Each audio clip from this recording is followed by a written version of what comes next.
Así que les invito a ponerse de pie, buscar el libro de Colosenses en el Nuevo Testamento, libro de Colosenses capítulo 1. Y vamos a dedicar este tiempo a la predicación de la palabra de Dios. Colosenses capítulo 1, y el versículo 15. Vamos a leer de 15 a 20. Hablando aquí en el contexto, podemos ver que está hablando el apóstol Pablo sobre Jesucristo. Y dice que Jesucristo es la imagen del Dios invisible, el primogénito de toda creación. Versículo 16. Porque en Él fueron creadas todas las cosas, las que hay en los cielos y las que hay en la tierra, visibles e invisibles, sean tronos, sean dominios, sean principados, sean potestades. Todo fue creado por medio de Él y para Él. Y Él es antes de todas las cosas. Y todas las cosas en Él subsisten. Y Él es la cabeza del cuerpo, que es la iglesia, Él que es el principio, el primogénito de entre los muertos, para que en todo tenga la preeminencia. Por cuanto agradó al Padre que en Él habitase toda plenitud. Y por medio de Él reconciliar consigo todas las cosas, así las que están en la tierra como las que están en los cielos, haciendo la paz mediante la sangre de su cruz. Amén. Padre, gracias te damos por tu palabra. Gracias porque venimos con la confianza, la plena confianza que es tu palabra sagrada que tú nos estás hablando hoy. Y pedimos que tu Espíritu Santo pueda obrar en cada corazón, que nos des oídos para oír y ojos para ver lo que tú quieres comunicarnos hoy, Padre. Señor, no podemos hacer nada sin ti, no puedo hacer nada sin ti. Obra hoy en nosotros, Señor. Usa mis palabras para la gloria de tu gran nombre. Te necesito, Señor. Pido tu ayuda y tu fortaleza para esta predicación, que sea para la honra y la gloria de Cristo Jesús. Y es en su nombre que oramos. Amén. Pueden tomar sus lugares. Empiezo con una pregunta. ¿Qué es lo que te da qué es lo que te sostiene en esta vida? ¿Qué es lo que te fundamenta como persona? ¿De dónde derivas tu sentido de estabilidad, significado o propósito? ¿Qué es lo que en última instancia te impulsa a seguir adelante? ¿Cuál es tu objetivo final e inspiración para vivir? Son varias preguntas, pero básicamente es una pregunta, ¿no? ¿Qué es el fundamento de tu vida? Y puede haber, tal vez hay que pausar por un momento y pensar en eso, ¿no? ¿Qué es lo que te motiva? ¿Qué es lo que te fundamenta en esta vida? ¿De dónde viene tu sentido de esta estabilidad? Piensa en eso. Ahora, si alguien más estuviera observando tu vida, ¿qué es lo que dirían? Que fuera tu fundamento, tu motivación suprema. ¿Qué es lo que dirían acerca de ti? Puede haber varias cosas que te vengan a la mente, pero si tu respuesta en última instancia o fundamentalmente es cualquier cosa menos Jesucristo, aparte de Jesucristo, mi objetivo hoy es persuadirte, alejarte de cualquier otra base, cualquier otro fundamento o propósito en esta vida y ver a Jesucristo, al Señor Jesucristo como el fundamento de todas las cosas y como el propósito final de tu vida, de mi vida, de tu vida, de tu vida, de tu vida, de cada vida de todas las personas que existan y de todo lo que existe. Eso es lo que Pablo, el apóstol, está enfatizando en su carta a los Colosenses. Esta es la realidad en la que Él quiere que ellos vivan. Quiere que vivan dentro de esa realidad, dentro de ese conocimiento de que Cristo es el fundamento de todo. Cristo es el propósito de todo. Y en los versículos 15 y 18 vemos del pasaje que acabamos de leer que Cristo es el Señor de toda la creación. Noten en el versículo 15, que Él es la imagen del Dios invisible. Y luego, ¿qué dice? ¿El qué? El primogénito de toda creación. El primogénito de toda creación. Entonces, fíjense en eso. Y luego en el versículo 18,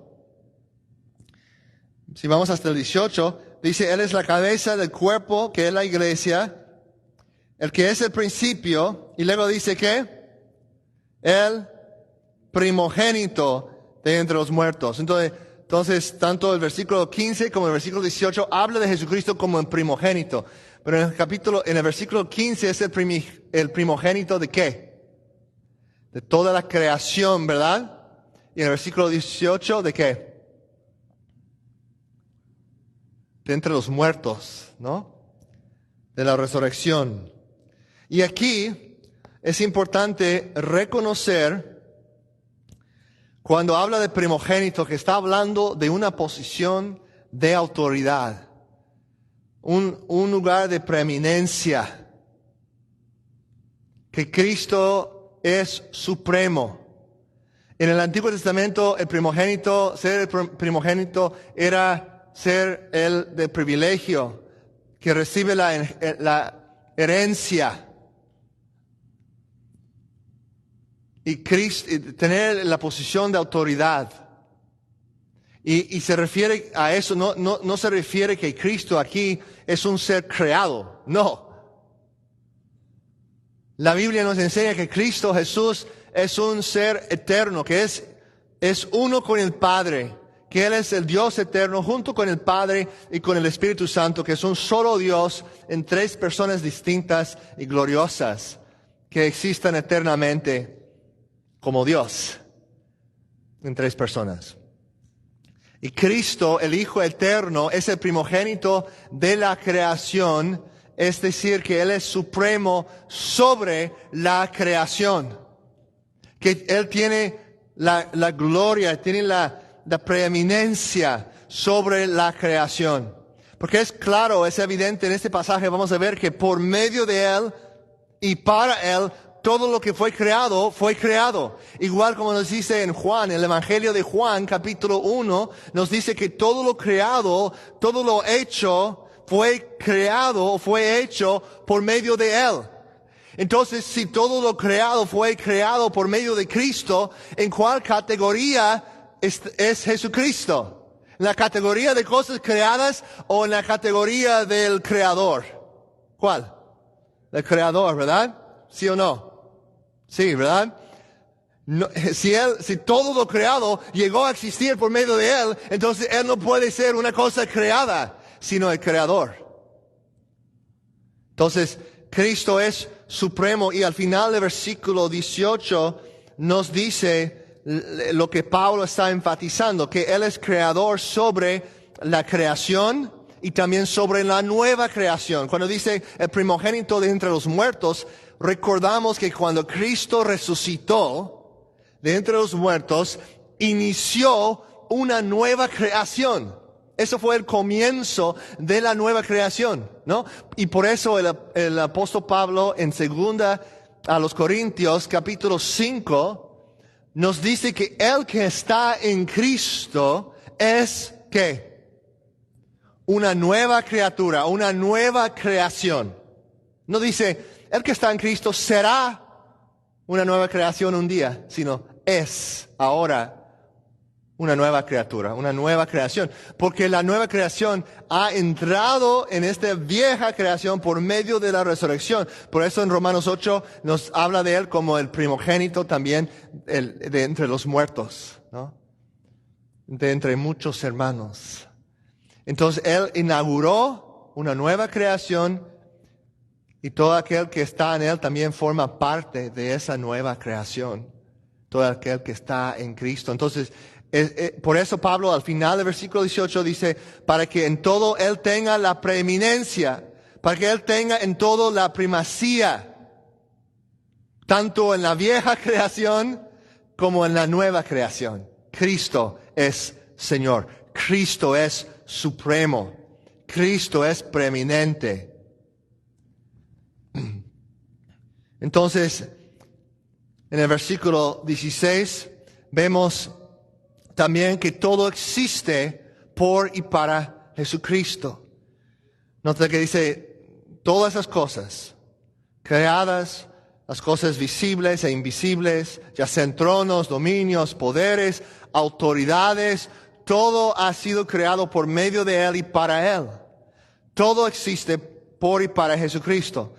Uno de los principales amenazas para la iglesia de Colosas era una enseñanza proto-gnóstica, podríamos decir. Recuerden, el gnosticismo es esta idea de que hay un conocimiento secreto, ¿no? Hoy salen muchos videos. Si ves videos cristianos en YouTube, de repente salen varios ads ahí de gnosticismo, básicamente, ¿no? Que si tú puedes, si sigues este link, vas a descubrir el secreto para una vida espiritual más profunda, ¿no? Vas a poder abrir, unlock, ¿no? Los misterios del universo y de tu alma, ¿no? Y parece como algo, para unas personas sienten una atracción a eso, ¿no? ¿Cuál sería el secreto para realmente entender los misterios del universo, del alma? Y eso, algo parecido a eso estaba pasando en la iglesia de los colosenses, porque Pablo les advierte sobre los que estaban fascinados con la adoración de ángeles, con estas cosas secretas, esos misterios. Y debemos tener cuidado con aquellos que vienen a nosotros con un conocimiento secreto, prometiéndonos la clave o el secreto para la vida espiritual. Ahora en la iglesia eso pasa, ¿no? Hay por ejemplo, las raíces hebraicas. ¿Cuántos han escuchado de ese movimiento? De las raíces hebraicas es un movimiento creciendo mucho en Estados Unidos y también en el mundo hispano, de los que quieren regresar y celebrar todas las fiestas de los judíos y empezar a guardar todo a pie de la letra de la ley de Moisés y pensar que si yo hago esto y aquello, de alguna forma yo voy a tener una conexión más profunda con Jesucristo, ¿no? No digo que es malo estudiar o hasta participar en algunas de esas cosas, pero nosotros tenemos que tener mucho cuidado de aquellos que prometan a los cristianos cansados, a los cristianos agobiados. Ay, pues solo vienen con nuestras enseñanzas. Ven y te vamos a mostrar esas enseñanzas perdidas, esta conexión con las tradiciones. Empieza muchas veces en esa de las raíces hebraicas. Es como, en inglés se dice Hebrew Roots Movement o Torah Observant. Y empieza mucho como, pues vamos a estudiar la Biblia, toda la Biblia, y se escucha bien. Y de repente ya están celebrando tradiciones judías, hebreicas, y todas esas prácticas en los diferentes días festivos. Y están haciendo un montón de prácticas. Digo, ¿dónde veo eso en la Biblia? ¿Dónde está eso de la cena que están preparando, los juegos que están haciendo? Yo pensé que eso se trataba de regresar a practicar la Biblia, pero veo que están haciendo un montón de cosas que ni siquiera que están en la Biblia, que son tradiciones, tal vez no malas, pero desarrolladas por dentro de la cultura judea en los últimos 2000 años, ¿no? De la Biblia, ¿no? Y entonces hay que tener cuidado con cualquier persona, cualquier maestro que viene prometiéndonos un conocimiento secreto más allá de lo que hemos visto. Porque la clave, el punto de Pablo aquí, es que la clave está aquí descubierto, no es un secreto, está aquí a plena vista. Y su nombre es Jesucristo. ¿Quieres descubrir el secreto de una vida espiritual más profunda? Realmente no es un secreto, está aquí a plena vista, es Jesucristo. Es ver a Jesucristo como el fundamento de todo, como el propósito de tu vida, de mi vida, y conocerle más a Él. Todo se trata de Jesús y todo es para Jesús.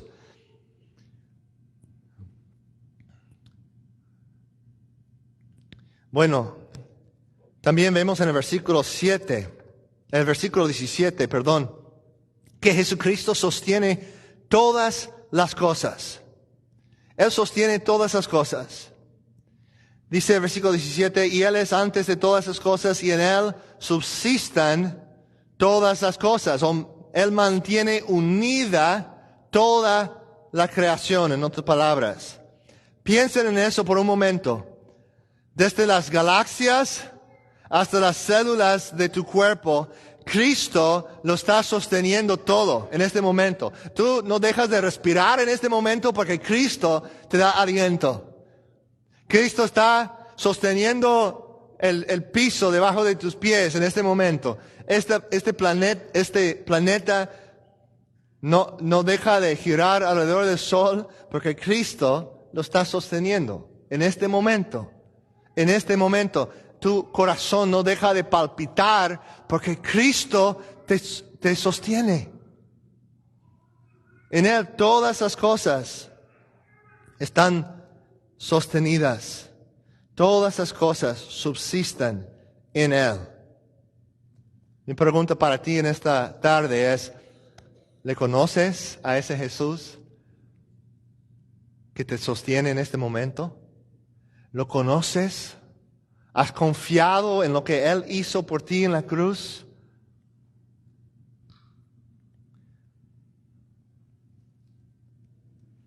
Este mismo Jesús nos dice en Mateo capítulo 11, vengan a mí todos los que están agobiados y cansados, y yo les daré descanso.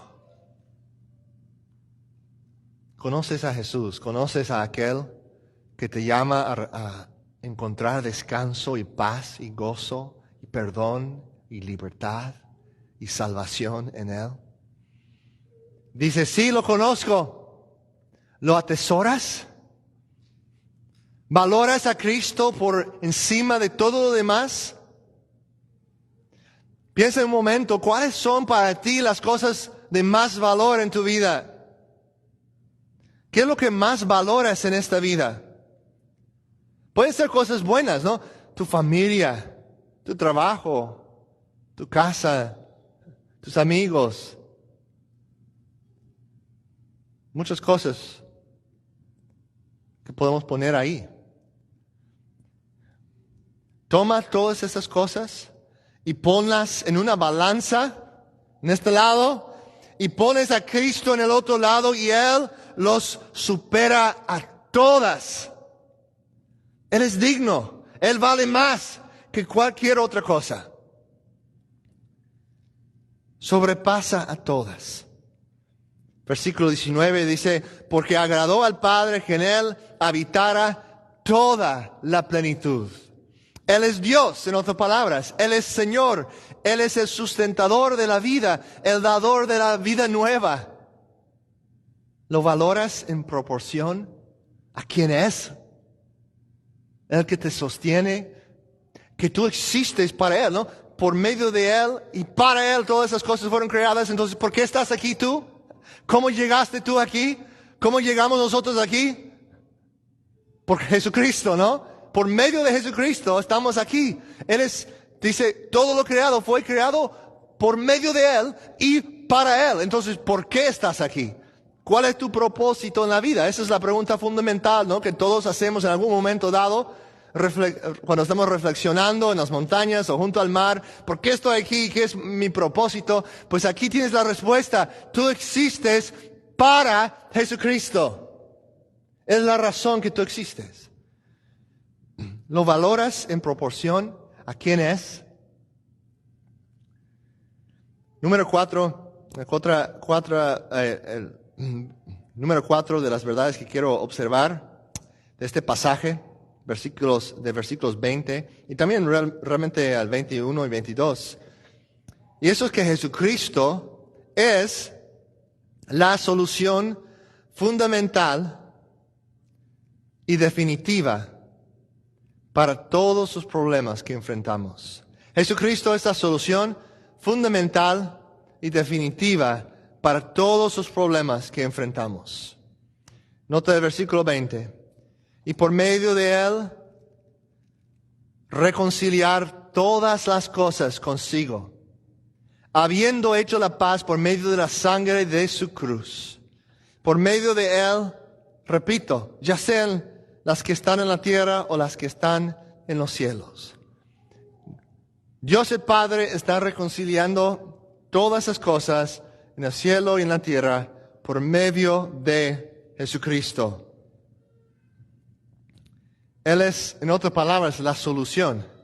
Cristo es la solución para todos los problemas que enfrentamos. Dices, ¿todas? ¿Todos los problemas que enfrentamos, realmente todos? Creo que muchas veces no creemos eso. Pero fíjense en eso.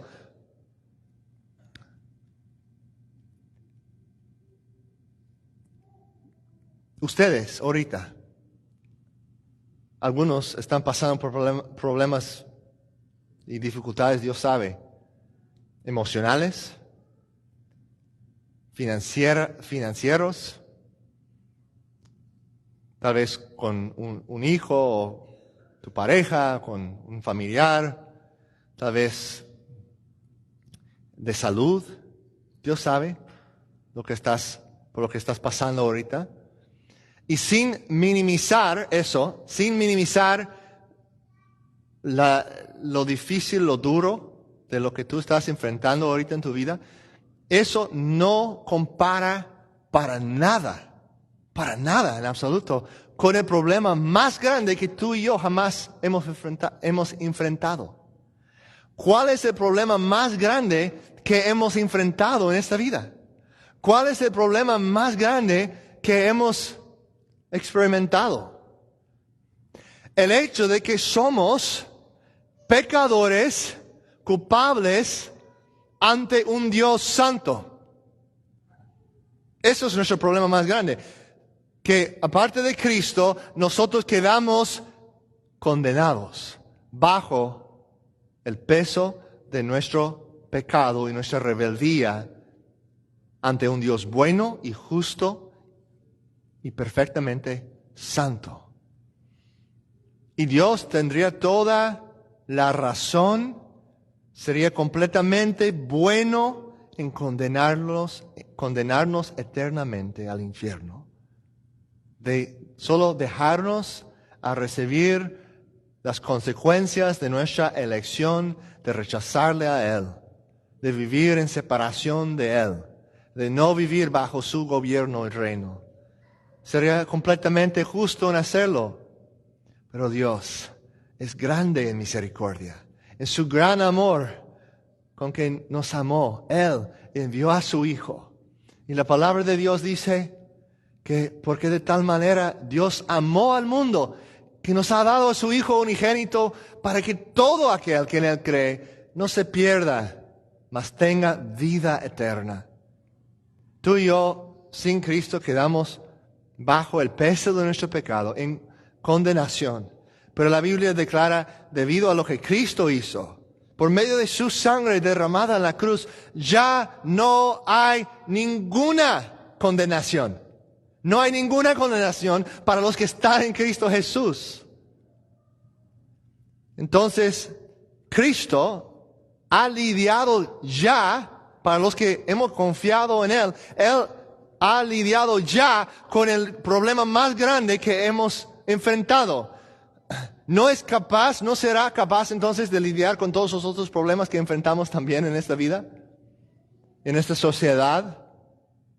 Eso es lo que nos dice en Romanos 8, ¿no? Que a pesar de las pruebas, porque sí van a venir, a pesar de la persecución, porque sí va a llegar, a pesar de la oposición, porque sí va a llegar, dice, si Dios no escatimó ni a su propio Hijo, sino que lo entregó por todos nosotros, ¿cómo no habrá de darnos junto con Él libremente todas las cosas? Si Dios hizo esto, si no escatimó ni a su propio Hijo? Ese fue el sacrificio más grande. ¿Cómo no nos habrá, habrá darnos todas las otras cosas junto con Él? Es algo increíble. Cristo es la solución. Él es capaz para lidiar con todos los problemas que enfrentamos hoy día, en la vida personal y en la sociedad. Pero ¿cómo está llevando a cabo? Si realmente creemos eso,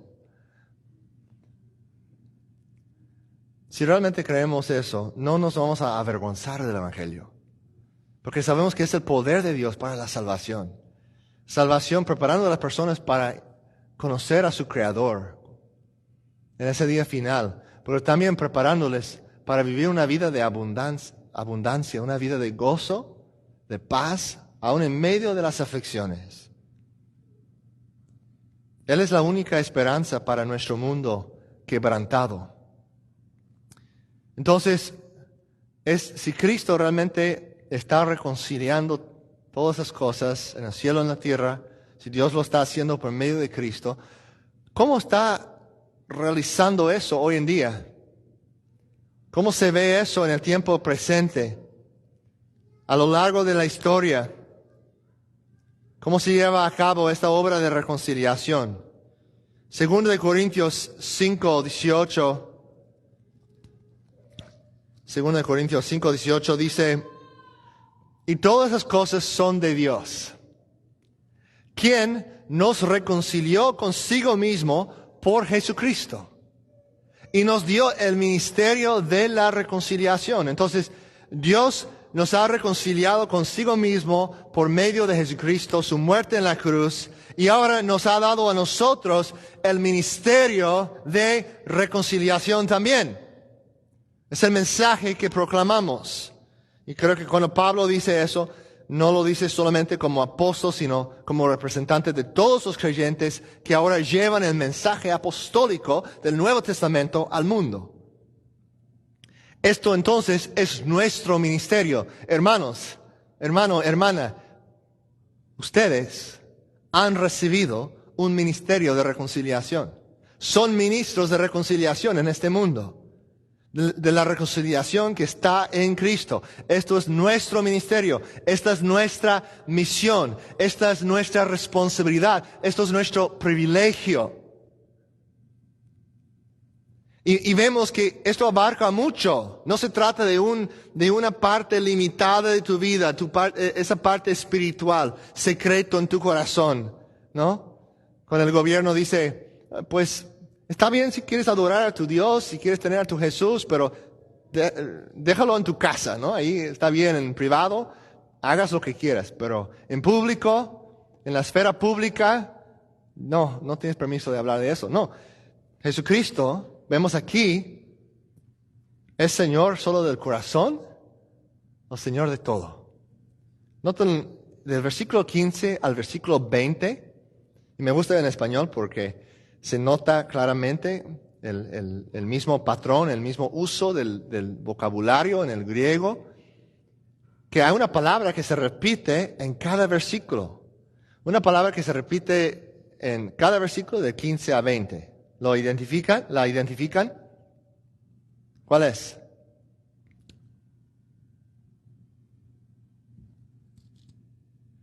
Él es la imagen de Dios invisible, el primogénito de ¿qué? Toda creación. Porque en Él fueron creadas, ¿qué? Todas las cosas. Él sostiene, ¿qué? Todas las cosas, ¿no? Para que en todo Él tenga la preeminencia. Por cuanto, versículo 19, por cuanto agradó al Padre que en Él habitara toda su plenitud, ¿no? Una y otra vez vemos esa palabra. Cristo es Rey de todo. Todo se trata de Él. Él es fundamental en todas las áreas de la vida. Él es digno de ser adorado en todas esas cosas. En cada área de tu vida, en cada esfera de la sociedad. Él es digno. Él reina supremo sobre todas esas cosas, sobre tu vida, sobre tu familia, sobre tu trabajo, sobre tu negocio, sobre la política, sobre las naciones. Cristo es Rey. Sobre cada pulgada cuadrada del orden creado, Cristo reina como el Rey supremo de todo. Así que Jesucristo es la solución fundamental y definitiva para todos los problemas que enfrentamos. La solución, cuando vemos los problemas en la sociedad hoy en día, no es la inteligencia artificial, no es el Estado, no es la educación pública, secular, no es las Naciones Unidas, es Jesucristo. Cristo es la solución. ¿Crees eso? ¿Crees eso? Los problemas que enfrentamos hoy no son demasiado grandes para Él.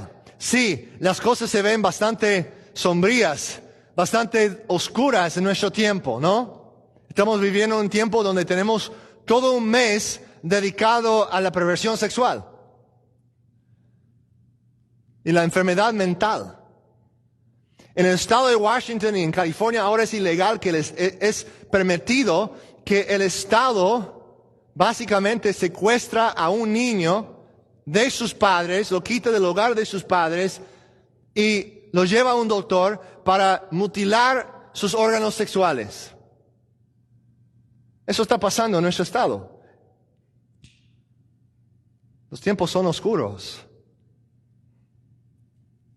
Y podemos mencionar muchas otras cosas, ¿no?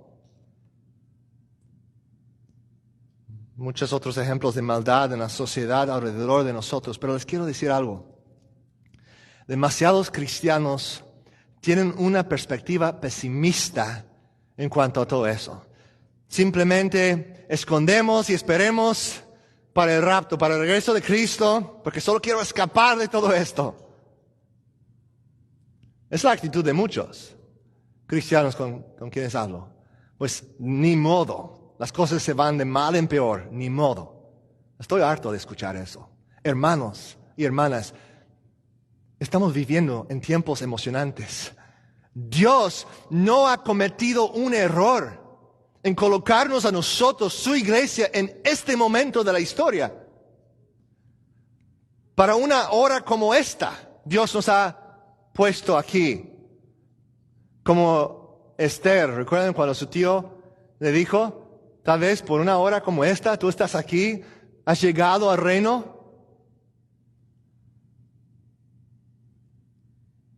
Es un momento decisivo para nosotros. Los desafíos son grandes. Sí, los desafíos son grandes, pero Cristo es más grande. Amén.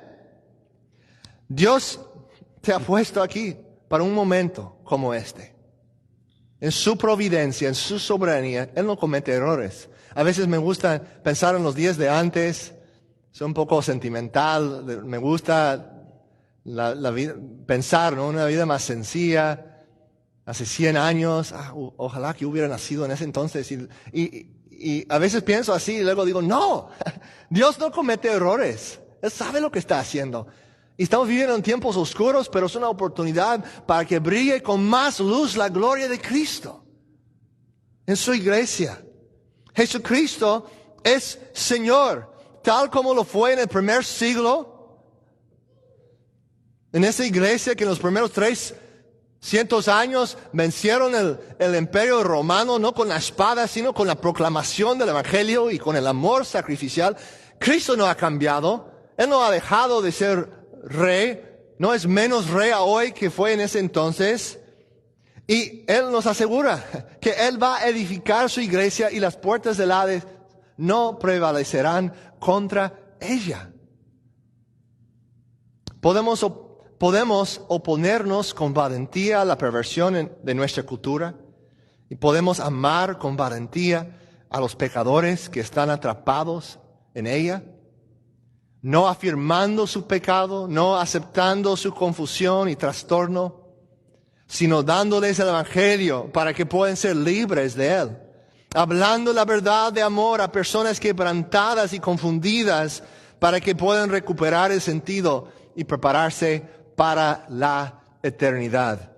En la escuela, con esos 200 alumnos, muchos, más de 60% vienen de hogares no cristianos. Nuestra meta con todos ellos es prepararlos para enfrentarse con su Creador un día, para que estén listos para entrar ante la presencia de Dios, conociendo a Cristo como su Salvador, preparándoles para ese día, para que también vivan vidas formadas por esa realidad, vidas de impacto en la sociedad, en todas esas esferas donde se encuentran.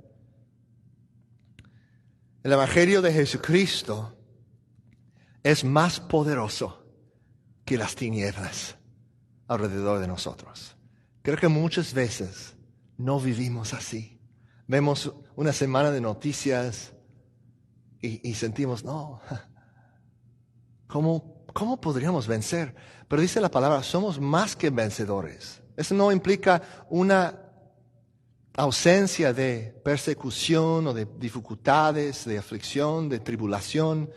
Pero aún por medio de todo eso somos más que vencedores, por medio de aquel que nos amó.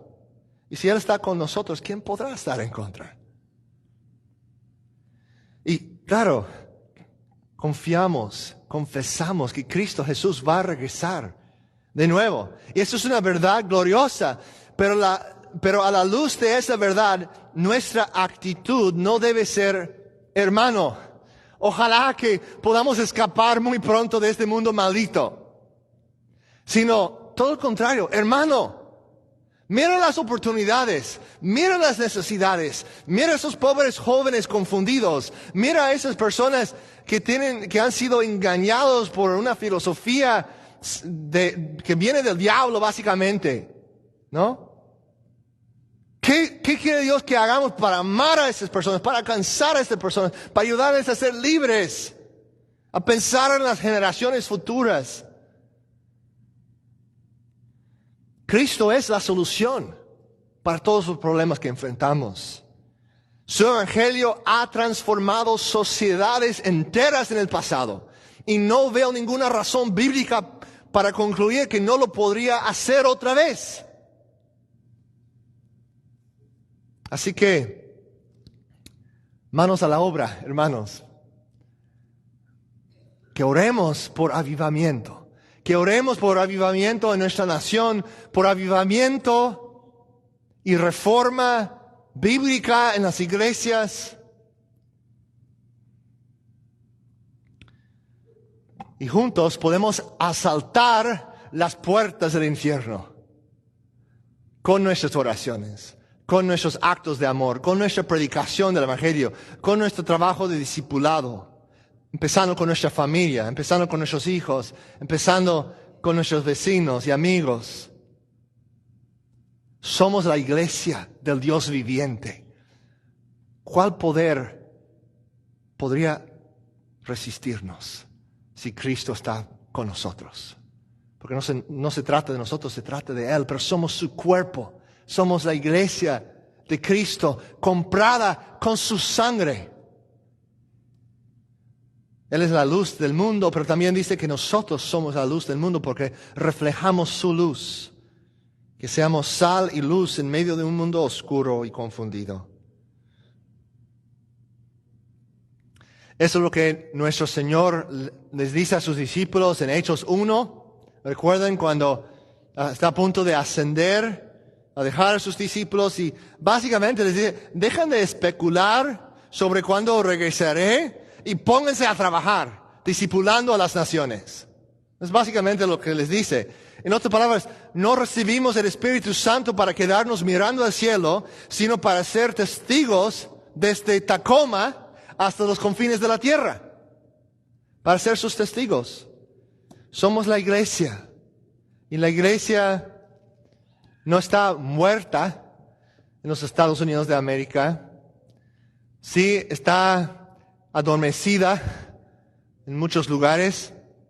Muchos han perdido de vista la misión, distraídos por el consumerismo, por la comodidad, diluidos por un evangelio de la prosperidad, desanimados por una teología derrotista de escapismo en lugar de teología de transformación cultural.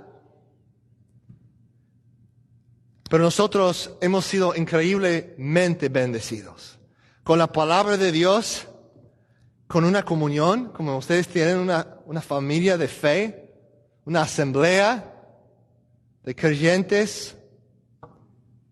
Y Dios nos ha bendecido. No predicamos el evangelio de la prosperidad, pero Dios sí nos ha bendecido con prosperidad en esta nación. Y esa prosperidad que nos ha dado, nos lo ha dado para poder bendecir a los demás, poder avanzar su reino. Entonces, ¿cómo vas a usar aquello con lo que has sido bendecido? Tu tiempo, tus talentos, tus recursos para avanzar este reino, para ser fieles en este ministerio de reconciliación.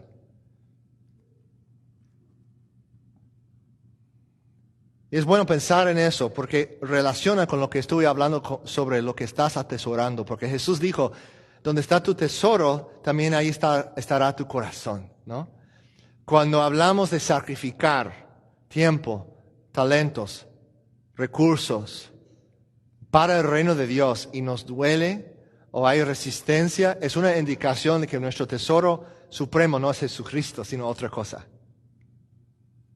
Entonces, hay que examinarnos. ¿Realmente valoramos a Cristo sobre todo lo demás? ¿Estamos dispuestos a dejarlo todo para su reino? ¿Estamos dispuestos a entregar, a sacrificar lo que Él nos pida para avanzar su reino, para ser fieles en este trabajo de reconciliación, confiando que Cristo realmente es la solución para todos los problemas que enfrentamos en este mundo? Él es digno. Es la razón que existimos, es la razón que estamos aquí en la tierra. Y la verdadera alegría, hermanos y hermanas, se encuentra en Él. Viviendo conforme, viviendo a la luz, viviendo dentro de esta realidad de que todo existe por Jesús y para Jesús. Que Cristo es el fundamento de todo. Él es la solución definitiva para todo. Y nunca he conocido a un cristiano de muchos años, ya muy grande de edad, que se arrepiente de haber vivido y sacrificado para Jesucristo. Nunca he conocido a ningún cristiano fiel, un santo fiel de 80 años que dice, pues ojalá que no hubiera vivido tanto para Jesús, que no hubiera evangelizado tanto, que no hubiera invertido mi vida en esas personas tanto. Fue un desperdicio. Nunca lo he escuchado. Al contrario, escucho a más hermanos grandes diciendo, ojalá que tuvieran más años para servir más a Jesús, aunque estoy emocionado para ya estar con Él. Así que vamos a terminar reflexionando en estas preguntas. Aquí creo que los tenemos en la pantalla. No sé si alcanzan a leerlas, pero me gustaría que tengamos un momento para responder a la palabra de Dios, a lo que Él nos ha enseñado hoy, porque la palabra dice que no seamos solamente oidores, sino también hacedores, ¿no?, de la palabra. Ese es con el fin de ayudarnos a no olvidar lo que, si Dios te ha reprendido, si te ha convencido de algo, de no olvidarlo, sino de ponerla en práctica en esta semana. Te doy permiso de sacar tu teléfono, a sacar una foto si gustas, para tenerlo y luego puedes guardarlo para no distraerte. Para que vayas reflexionando en esas preguntas, considerándolas entre semana. La primera es esta: ¿qué es lo que estás valorando actualmente más que a Cristo? Piensa en eso. ¿Qué es lo que estás valorando actualmente más que a Cristo? ¿Sobre qué base estás construyendo tu vida? ¿En qué fundamento se basa tu pensamiento, tus decisiones? Una pregunta muy importante. ¿Has sido reconciliado con Dios a través de la fe en Cristo? ¿Tú conoces a Jesús? En el versículo 21 dice, y aunque ustedes antes estaban alejados y eran de ánimo hostil, ocupados en malas obras, sin embargo, ahora Dios los ha reconciliado en Cristo. ¿Puedes decir eso de ti? Que ahora, aunque eres enemigo, ahora esto incluye a ti. Antes estabas lejos, pero ahora has sido reconciliado. ¿Conoces a Jesús? ¿Has sido reconciliado a Él?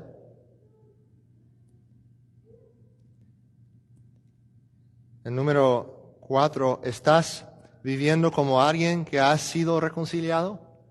¿Tu vida demuestra esa realidad? Dice, para que seamos santos y irreprochables ante Él. ¿Tu vida refleja que has sido reconciliado? Y la última pregunta, ¿cómo quiere Dios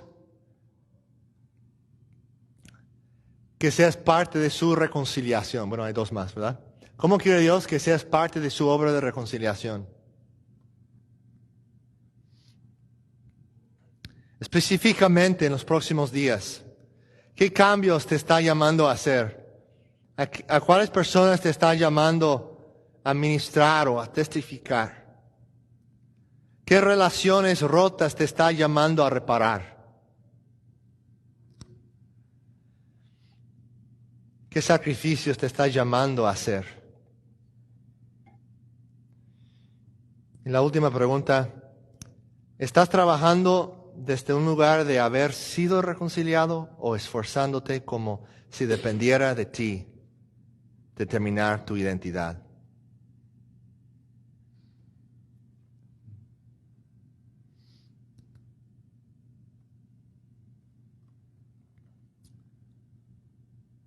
Puedes decir, he sido reconciliado, vivo, trabajo, sirvo a Jesucristo, no para ganar mi identidad, no para ganar mi salvación, no para que me dé la reconciliación, sino porque Él ya me ha reconciliado. Yo ya sé que he confiado en Cristo y por su gracia soy salvo. Y ahora eso me motiva a servirlo. Vamos a orar.